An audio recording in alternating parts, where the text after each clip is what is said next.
నేను స్ట్రైట్గా హరీష్ రావు గారిని నేను అడుగుతున్నా సూటిగా. ఇంకొక ఆయనకైతే సరే ఆయనకు నేను మాట్లాడేది అర్థమైతే అర్థం కాదో నాకు తెలియదు, కానీ వారు ఇక్కడనే ఉన్నారు కాబట్టి వారిని అడుగుతున్నా. ఈరోజు అభివృద్ధి వద్దా? రీజనల్ రింగ్ రోడ్డు నిర్మించాలనా వద్దా? రేడియల్ రోడ్స్ వేయాలనా వద్దా? ఫ్యూచర్ సిటీ కట్టాలనా వద్దా? మూసి రిజిన్యువేషన్ ప్రాజెక్టు, మూసి పునరుద్ధరణ ప్రాజెక్టును చేపట్టాలనా వద్దా? పరిశ్రమల కోసం భూములు సేకరించి పరిశ్రమలకు కేటాయించి తద్వారా పెట్టుబడులను ఆకర్షించి తద్వారా రాష్ట్రాన్ని అభివృద్ధి చేయాలనా వద్దా? 10 సంవత్సరాలు ప్రభుత్వాన్ని నడిపిన మీరు, 10 సంవత్సరాలు తెలంగాణను ప్రపంచానికి ఒక మోడల్గా డెవలప్ చేసిన మన మీరు ఎక్కడ కూడా భూమి సేకరించకుండానే మీరు చేసిండ్రా? ఈరోజు మీరు మల్లన్న సాగర్ బాధితులకు, మల్లన్న సాగర్ భూ నిర్వాసితులకు మీరు చేయాలంటున్నారు. మల్లన్న సాగర్ భూమి ఎవరు సేకరించారు అధ్యక్ష? ఎవరి ఫామ్ హౌస్ దగ్గర? ఈరోజు వారు అడిగితే నేను విచారణకు ఆదేశించడానికి సిద్ధంగా ఉన్నా అధ్యక్ష. కొండపోచమ్మ ప్రాజెక్టు నుంచి ఫామ్ హౌస్లకు డైరెక్ట్గా కాలువలు తీసుకున్న వాళ్ళు ఎవరు? ఈరోజు కట్టుకున్న రిజర్వాయర్లు అది రంగనాయక సాగరా, లేకపోతే కొండపోచమ్మనా, లేకపోతే మల్లన్న సాగరా? ఎవరు భూములు కొనుక్కున్నారు? ఎవరు ఫామ్ హౌజులు కట్టుకున్నారు? ఎవరి ఫామ్ హౌజులకు ఆ రిజర్వాయర్ల నుంచి నీళ్లు పోతున్నాయి? రోడ్లు ఎవరు వేసుకున్నారు? ఈరోజు నాకు కానీ నా కుటుంబ సభ్యులకు కానీ నేను ప్రభుత్వం వచ్చిన తర్వాత 1 ఇంచు భూమైనా ఎక్కడైనా మేము కొనుక్కున్నామా? అది ఫ్యూచర్ సిటీ కాదు, 4 బ్రదర్ సిటీ అని. 4 crore brother and sisters city అధ్యక్ష. 4 కోట్ల తెలంగాణ సోదరులు సోదరీమణుల యొక్క సిటీ అధ్యక్ష. That is our future. ఆనాడు చంద్రబాబు నాయుడు గారు మొదలుపెట్టిన సైబరాబాద్ డెవలప్మెంట్ అథారిటీని రాజశేఖర రెడ్డి గారు కొనసాగించి, రాజశేఖర రెడ్డి గారు రాజకీయ కక్షాపూరితమైన ఆలోచనలు చేయొద్దు, అభివృద్ధిలో ఎవరు మొదలుపెట్టినా దాన్ని కొనసాగించాలని రాజశేఖర రెడ్డి గారు నిర్ణయం తీసుకొని చంద్రబాబు నాయుడు గారు 200 ఫీట్లతో మొదలుపెట్టిన ఔటర్ రింగ్ రోడ్డును 500 ఫీట్లకు పెంచడమే కాదు, ఆనాడు పెద్దలు దేవేందర్ గౌడ్ గారు శంషాబాద్లో మొదలుపెట్టిన అంతర్జాతీయ ఎయిర్పోర్టు ప్రతిపాదనను రాజశేఖర రెడ్డి గారు కొనసాగించుండు. రాజశేఖర రెడ్డి గారు ఆనాడు ఐటీ కానీ ఫార్మా కానీ నేదురుమల్లి జనార్దన్ రెడ్డి గారు మొదలుపెట్టిన hitech city foundation, Rajiv Gandhi గారిని ఆదర్శంగా తీసుకొని మొదలుపెట్టిన హైటెక్ సిటీని చంద్రబాబు నాయుడు గారు కొనసాగించారు. చంద్రబాబు నాయుడు గారు కొనసాగించిన దాన్ని రాజశేఖర రెడ్డి గారు విస్తరించారు. ఏ రోజు కూడా కక్షాపూరితమైన ఆలోచనలతోని మేము వివరించలేదు అధ్యక్ష. గత ప్రభుత్వం ఏదైనా చేసి ఉంటే మేము ఇది మంచి చేసినాం కొనసాగించండి అని మీరు అక్కడి నుంచి మాకు సూచన చేయండి. నేను ముఖ్యమంత్రి అయినప్పుడు ఇదే సభలో చెప్పిన అభివృద్ధి విషయంలో మాకు భిన్న అభిప్రాయాలు లేవు. గత ప్రభుత్వం ఏదైనా మంచి చేసి ఉంటే ఆ మంచిని కొనసాగిస్తామని ఇక్కడి నుంచే నేను స్పష్టంగా చెప్పిన. మీ సుదీర్ఘమైన అనుభవాన్ని ఉపయోగించి రాష్ట్ర ప్రభుత్వానికి సూచన చేయండి. ప్రతిదీ అడ్డుకునే ఆలోచన, ప్రతిదీ ఎట్లా చెడగొట్టాలనే ఒక కుట్ర, ఇది ఏ రకంగా మంచిది? ఈరోజు కామారెడ్డి దగ్గర ఒక రాకెట్ ధృవను అంటే ఇస్రో గవర్నమెంట్ ఆఫ్ ఇండియాలో ఇస్రోలో జరిగే రీసెర్చ్ ప్రైవేట్లో ఈరోజు చేస్తాం. కామారెడ్డి దగ్గర మాకు ల్యాండ్ కావాలని అంటే ఒక దేశానికి సంబంధించి ప్రపంచంతోనే పోటీ పడే రాకెట్ సైన్స్ తయారు చేసే వాళ్ళకి మేము కామారెడ్డిలో ఉన్న ఎమ్మెల్యే ఎవరు అధ్యక్ష? ప్రతిపక్షానికి సంబంధించిన ఎమ్మెల్యే. అంత మంచి సంస్థను అక్కడికి పంపించాలని ఎందుకు అనుకుంటున్నాం అధ్యక్ష? మాకేముంటుంది అధ్యక్ష? తెలంగాణ మొత్తం మాదే అధ్యక్ష.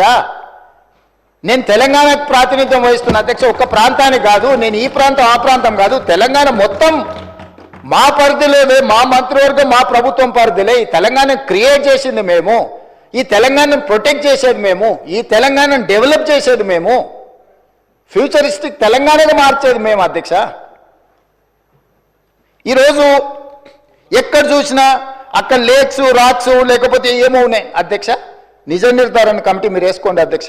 మీరు ఆదేశాలు ఇస్తే మాకేమో అభ్యంతరం లేదు. ఎమ్మెల్యేలు అందరినీ ఒక ట్రిప్ తీసుకెళ్ళి చూపిద్దాం అధ్యక్ష. అక్కడ జరుగుతున్న అభివృద్ధి ఏంది, మేము చేస్తున్నది ఏంది, లేకపోతే పవర్ పాయింట్ ప్రజెంటేషన్ తమరు అనుమతిస్తే సభలు కానీ లేకపోతే కమిటీ హాల్లో చూపిస్తాం అధ్యక్ష. అన్ని ఓపెన్ బిడ్డింగ్లో మేము అమ్మదలుచుకున్నాం అధ్యక్ష. పెట్టుబడులను ఆకర్షించాలని ఇవాళ అసెంబ్లీ జరుగుతున్నా కూడా అంతర్జాతీయ సంస్థలతో ఈరోజు నేను మా శ్రీధర్ బాబు గారు మీటింగ్ ఏర్పాటు చేసి ఆ మీటింగ్ను ఈరోజు వాళ్ళతో పెట్టుబడులను మాట్లాడి వచ్చినాం అధ్యక్ష.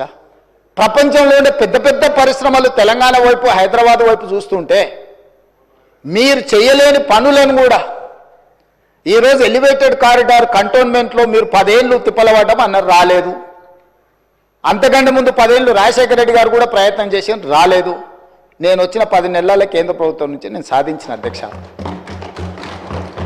పూడూరులో నిర్వహించిన లో ఫ్రీక్వెన్సీ నావీ రాడార్ స్టేషన్ మీరు కూడా వచ్చారు కదా అధ్యక్ష.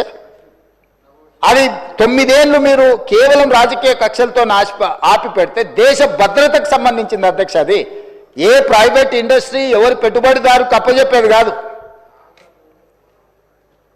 సముద్రంలో దేశం మీద దాడి చేయడానికి వచ్చే శత్రువులను కనిపెట్టడానికి మన తెలంగాణలో మన భూభాగం మీద వికారాబాద్లో తమరి నియోజకవర్గంలో పని మొదలు పెడతామంటే 9 ఏళ్ళు మీరు ఆ భూమిని కాంపెన్సేషన్ తీసుకొని కేంద్ర ప్రభుత్వం నుంచి నష్టపరిహారం తీసుకొని భూసేకరణలో భాగంగా కేవలం మీరు పర్సనల్గా ఏదో ఎజెండా తీసుకొని వెళ్తే కేంద్ర ప్రభుత్వం దానికి అనుకూలంగా వ్యవహరించలేదు అని ఒక కారణం చేత పెండింగ్ పెడితే నేను వస్తేనే నేను దాన్ని క్లియర్ చేసిన. ఆర్సీఐ అక్బరుద్దీన్ ఓవైసీ గారి కాన్స్టిట్యున్సీలు ఉంటాయి, దేశ భద్రత కోసము ఉండే సంస్థ.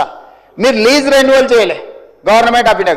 దేశ భద్రత కోసం ఉన్న భద్రతా బలగాలకు సంబంధించిన వాటిని తెలంగాణ రాష్ట్ర ప్రభుత్వం 2700 ఎకరాల ల్యాండ్ లీజ్ రెన్యువల్ చేయకుండా గత ప్రభుత్వం మీరు ఆపి పెడితే నేను ఇమ్మీడియట్గా కేంద్ర ప్రభుత్వానికి లీజ్ రెన్యువల్ చేసిన అధ్యక్ష. కేంద్రంలో ఉన్నది నరేంద్ర మోడీ గారు కాబట్టి, లేకపోతే రాజ్నాథ్ సింగ్ గారు కాబట్టి, రాజకీయంగా నాకు సరిపోదు కాబట్టి నేను దేశ భద్రతతో కూడా చెలగాట మారతాని అట్లా కుంచితమైన స్వభావంతో మేము వ్యవహరించలేదు అధ్యక్ష.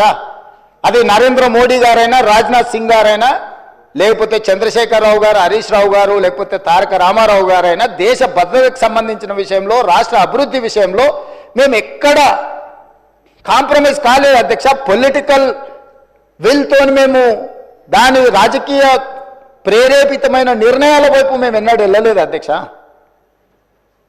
కాబట్టి దయచేసి సభ ద్వారా నా రిక్వెస్ట్ ఒక్కటే, మీరు సూచనలు చేయండి, రాష్ట్రానికి ప్రయోజనం చేకూరే అంశాలను ప్రస్తావించండి.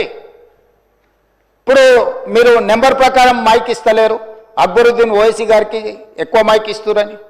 Sir, we are welcoming it, whatever you have given suggestions. మీరు సలహాలు సూచనలు ఇస్తే మైక్ ఇవ్వడానికి మాకు ప్రాబ్లం లేదు.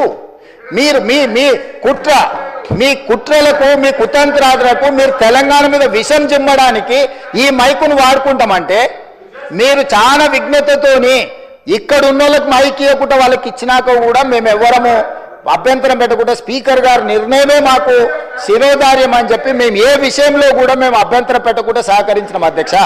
అందుకోసమని ఈరోజు అధ్యక్ష నా సూచన ఒకటే అధ్యక్ష, బెట్టింగ్ యాప్ల విషయంలో కానీ, ఆన్లైన్ బెట్టింగ్ విషయంలో కానీ, లేకపోతే ఆన్లైన్ రమ్మీ విషయంలో కానీ వ్యసనాలకు తెలంగాణలో తావు లేదు. గంజాయికి, డ్రగ్స్కి, కొకైన్కి, కెసినో వాళ్ళకి, కోళ్ళ పందాలకి తెలంగాణలో తావు లేదు. అట్లాంటి వాళ్ళని మీరు ప్రోత్సహించకండి, మీరు ఎంత దగ్గర వాళ్ళైనా. మళ్ళీ నేనే దాని వివరాలు మాట్లాడితే అట్లెట్లా మీరు, ఇట్లెట్లా మీరు, కేసు అట్లెట్లా పెడతారు. మన వాళ్ళు ఉన్నప్పుడు తప్పని పరిస్థితులు వస్తాయి. మీకు బాధ ఉండొచ్చు, మీకు బాధ ఉన్నప్పుడు వాళ్ళని అట్లాంటి తప్పులు చేయకుండా ఆపాలి. గతంలో మనది అధికారం ఉన్నప్పుడు చెల్లింది కానీ ఇప్పుడు చెల్లదురా నాయన. ఇప్పుడు ఇట్లా చేస్తే ఊకోది ప్రభుత్వం అని మీరు మంచి చెప్పుకోవాలి, తలుపు మూసి లోపలింట్లో కొంత చెప్పుకోవాలా. సో దయచేసి మళ్ళొకసారి నేను ప్రతిపక్షానికి విజ్ఞప్తి చేస్తున్నా, అభివృద్ధి భూసేకరణ విషయంలో మీరు అభ్యంతరం పెట్టకండి. నష్టపరిహారం ఇద్దామా, ఏమిద్దామో చెప్పండి, ఓపెన్ డిబేట్ ఫర్ దట్. భూసేకరణ విషయంలో భూమి కోల్పోతున్న వాళ్లకు బాధ ఉంటుంది, దుఃఖం ఉంటుంది. ప్రత్యామ్నాయం ఏం చేద్దామో చెప్పండి. మూసి పరివాహక ప్రాంతంలో నష్టపోతున్న పేదలకు ఏమిద్దాము, ఒక మంచి కమ్యూనిటీ, ఒక గేటెడ్ కమ్యూనిటీ కట్టి వాళ్ళకి ఇల్లు కట్టిద్దామా, లేకపోతే వాళ్ళకి నష్టపరిహారం బాగిద్దామా, లేకపోతే ఫ్యూచర్ సిటీ రోడ్లో పోయే వాళ్ళకి ఏ విధంగా నష్టపరిహారం ఇద్దాము, లేకపోతే ఫ్యూచర్ సిటీలో భూసేకరణకు సంబంధించి ఎంత నష్టపరిహారం ఇద్దాము, లగచర్లలో పేదవాళ్ళ భూమి పోతే ఏమిద్దామో చెప్పండి. ఇది ప్రభుత్వ ఖజానాలో నుంచి ఇచ్చేది. ఎవరు వాళ్ళు కానీ నేను కానీ ఎవరు మన ఇళ్లలో నుంచి తీసిస్తలేము. ప్రభుత్వ ఖజానా నుంచి అభివృద్ధిలో వాళ్ళు సహకరించినప్పుడు వాళ్ళకు రూపాయి ఎక్కువ నష్టపరిహారం ఇచ్చి వాళ్ళని ఆదుకునే బాధ్యత మనది. వాళ్ళకు ఉపాధి కల్పించే అవకాశం ఉంటే వాళ్ళకు ఉపాధి కల్పిద్దాం, వాళ్ళ కుటుంబాలకు ఉద్యోగ అవకాశం కల్పించేది ఉంటే ఉద్యోగ అవకాశం కల్పిద్దాం. కానీ భూసేకరణనే మేము అడ్డుకుంటాము, మేము ముందుకే పోనీయము. వేసిన ఆయన మీ దాంట్లోనే తీసుకోరు. కరెక్ట్, మంచి క్వశ్చన్ అడిగాడు. మల్లన సాగర్లో కేసులు వేసిన ఆయన వాళ్ళ దాంట్లోనే తేలేడు. పాలమూరు రంగారెడ్డిలో కేసు వేసిన ఆయన వాళ్ళ దాంట్లోనే తేలేడు. వీరం హర్షవర్ధన్ రెడ్డి కేసు వేసిండు అధ్యక్ష పాలమూరు రంగారెడ్డిలో, ఎంబడే అక్కడనే పక్కన కూర్చున్నాడు అధ్యక్ష. సభ్యుడు ఇక్కడ లేడు, కానీ కేసులు వేసిన వాళ్ళని మొత్తం లిస్టు తీద్దాం. కేసులు వేపించింది వాళ్ళే, కేసులు వేపించింది వాళ్ళే, కేసులు వేపించింది వాళ్ళే, చేర్చుకునేది వాళ్ళే.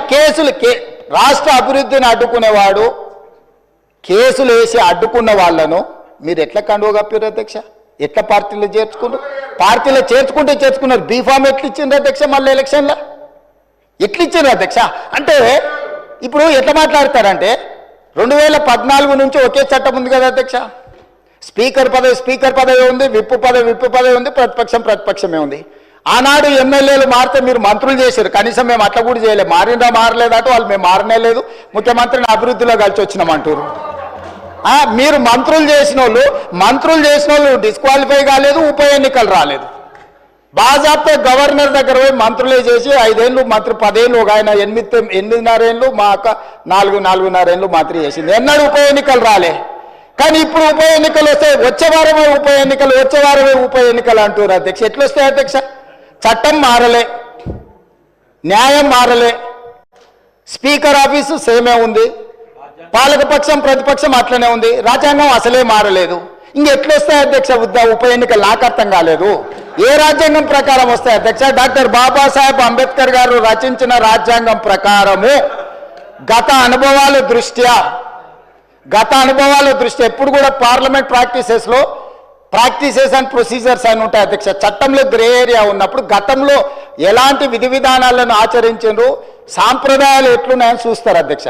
2014 నుంచి 2019, 2019 నుంచి 2023 వరకు ఏ సాంప్రదాయాలను సభ ఆచరించిందో అచ్చం గదే సాంప్రదాయాలను మనం ఆచరిస్తాం అధ్యక్ష. అంతే కదా అధ్యక్ష? తమరైనా నేనైనా సేమ్ సాంప్రదాయాలనే ఆచరిస్తాం కదా అధ్యక్ష. సో అందుకోసమని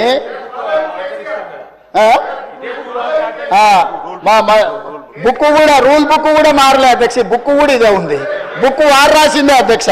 ఆ రోజు కమిటీ వేసి ఈ బుక్ ఎవరెవరు కూర్చొని రాసిన అధ్యక్ష? దీంట్లో పేర్లు కూడా ఉంటాయి అధ్యక్ష. ఉంటుంది, పేరు ఉంటుంది. వాళ్ళు ఈ కమిటీలు ఎవరున్నారో కూడా ఇందులో పేర్లు ఉంటాయి అధ్యక్ష. అందులో మిత్రుడు వివేకానంద వీళ్ళందరూ కూడా సభ్యులే అధ్యక్ష.